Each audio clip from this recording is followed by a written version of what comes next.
英語聞き流し10分間、名作リスニング、英語テキストと MP3 ダウンロード、その他の物語は、ホームページよりご利用いただけます。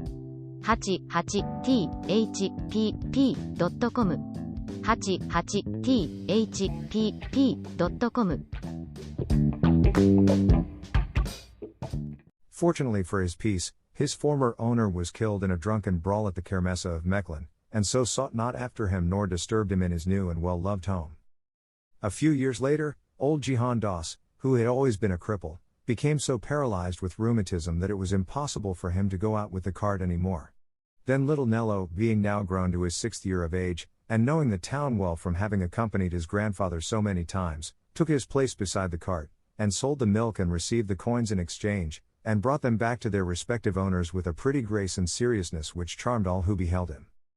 The little Ardennes was a beautiful child, with dark, grave, tender eyes, and a lovely bloom upon his face, and fair locks that clustered to his throat, and many an artist sketched the group as it went by him, the green cart with the brass flagons of Tenier and Miris and Van Tal, and the great tawny-colored, massive dog, with his belt harness that chimed cheerily as he went, and the small figure that ran beside him which had little white feet and great wooden shoes, and a soft, grave, innocent, happy face like the little fair children of Rubens.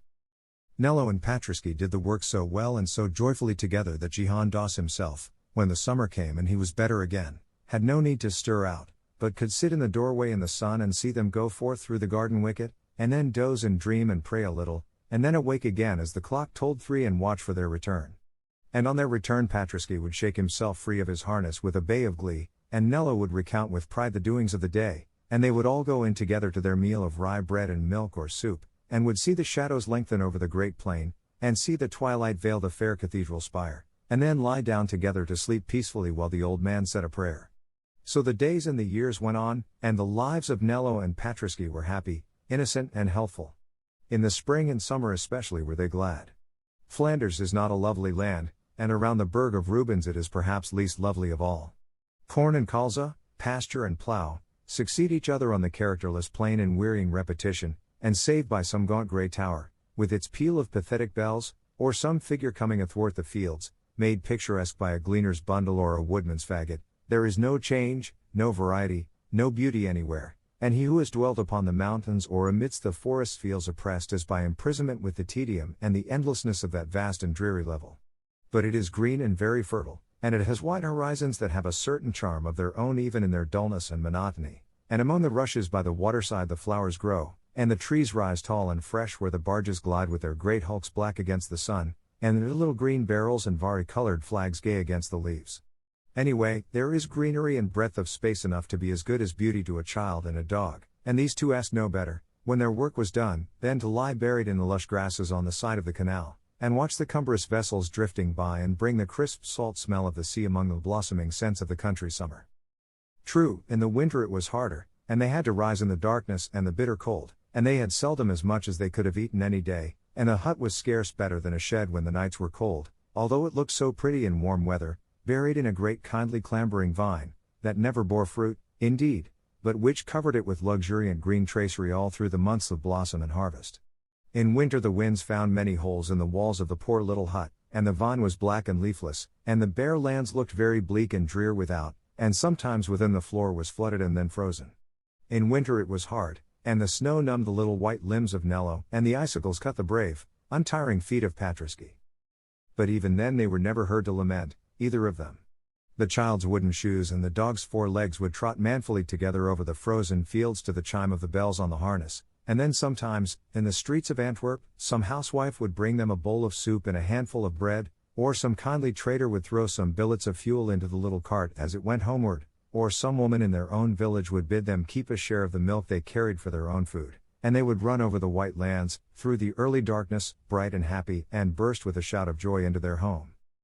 So, on the whole, it was well with them, very well, and Patriski, meeting on the highway or in the public streets the many dogs who toiled from daybreak into nightfall, paid only with blows and curses, and loosened from the shafts with a kick to starve and freeze as best they might, Patriski in his heart was very grateful to his fate, and thought it the fairest and the kindliest the world could hold.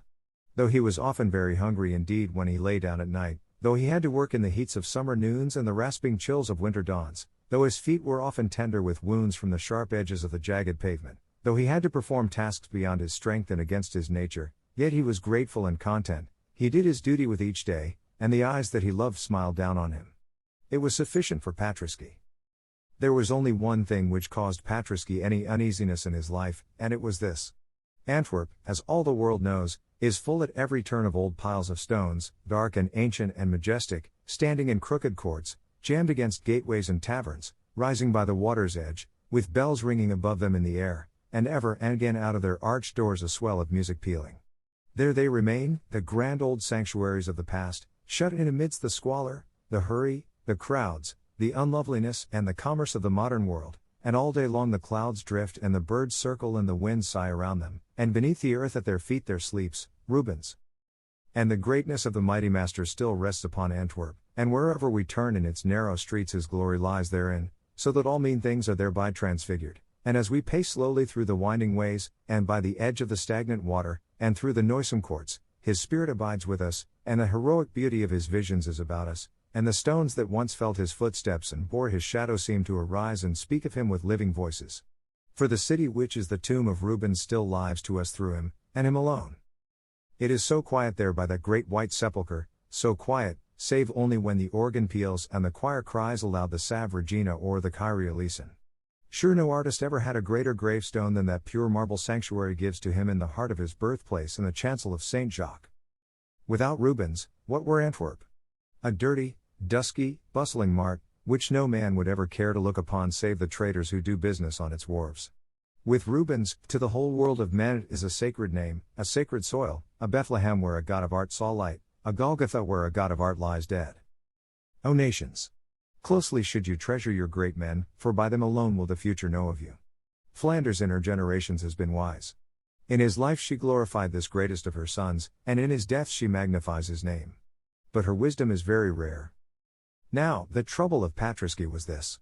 Into these great, sad piles of stones, that reared their melancholy majesty above the crowded roofs, the child Nello would many and many a time enter, and disappear through their dark arched portals, whilst Patriski, left without upon the pavement, would wearily and vainly ponder on what could be the charm which thus allured from him his inseparable and beloved companion. Once or twice he did essay to see for himself, clattering up the steps with his milk cart behind him, but thereon he had been always sent back again summarily by a tall custodian in black clothes and silver chains of office, and fearful of bringing his little master into trouble, he desisted, and remained couched patiently before the churches until such time as the boy reappeared. It was not the fact of his going into them which disturbed Patriski. He knew that people went to church, all the village went to the small, tumble-down, grey pile opposite the red windmill. What troubled him was that little Nello always looked strangely when he came out, always very flushed or very pale, and whenever he returned home after such visitations would sit silent and dreaming, not caring to play, but gazing out at the evening skies beyond the line of the canal, very subdued and almost sad. What was it? Wondered Patriski. He thought it could not be good or natural for the little lad to be so grave, and in his dumb fashion he tried all he could to keep Nello by him in the sunny fields or in the busy marketplace. But to the churches Nello would go, most often of all would he go to the great cathedral, and Patriski, left without on the stones by the iron fragments of Quentin Matsis's gate, would stretch himself and yawn and sigh, and even howl now and then, all in vain, until the doors closed and the child perforce came forth again, and winding his arms about the dog's neck would kiss him on his broad, tawny-colored forehead, and murmur always the same words, "If I could only see them, Patriski. If I could only see them." What were they? Pondered Patriski, looking up with large, wistful, sympathetic eyes. One day, when the custodian was out of the way and the doors left ajar, he got in for a moment after his little friend and saw. They were two great covered pictures on either side of the choir. Nello was kneeling, wrapped as in an ecstasy, before the altar picture of the Assumption, and when he noticed Patriski, and rose and drew the dog gently out into the air, his face was wet with tears, and he looked up at the veiled places as he passed them, and murmured to his companion, "It is so terrible not to see them, Patriski, just because one is poor and cannot pay." He never meant that the poor should not see them when he painted them, I am sure. He would have had us see them any day, every day, that I am sure. And they keep them shrouded there, shrouded in the dark, the beautiful things, and they never feel the light, and no eyes look on them, unless rich people come and pay. If I could only see them, I would be content to die. But he could not see them, and Patriski could not help him, For to gain the silver piece that the church exacts as the price for looking on the glories of the elevation of the cross and the descent of the cross was a thing as utterly beyond the powers of either of them as it would have been to scale the heights of the cathedral spire. They had never so much as a sou to spare. If they cleared enough to get a little wood for the stove, a little broth for the pot, it was the utmost they could do. And yet the heart of the child was set in sore and endless longing upon beholding the greatness of the two veiled Rubens. The whole soul of the little Ardennes thrilled and stirred with an absorbing passion for art. Going on his ways through the old city in the early days before the sun or the people had risen, Nello, who looked only a little peasant boy, with a great dog drawing milk to sell from door to door, was in a heaven of dreams whereof Rubens was the god. Nello, cold and hungry, with stockingless feet in wooden shoes, and the winter winds blowing among his curls and lifting his poor thin garments, was in a rapture of meditation, wherein all that he saw was the beautiful fair face of the Mary of the Assumption, with the waves of her golden hair lying upon her shoulders, and the light of an eternal sun shining down upon her brow. Nello, reared in poverty, and buffeted by fortune, and untaught in letters, and unheeded by men, had the compensation or the curse which is called genius.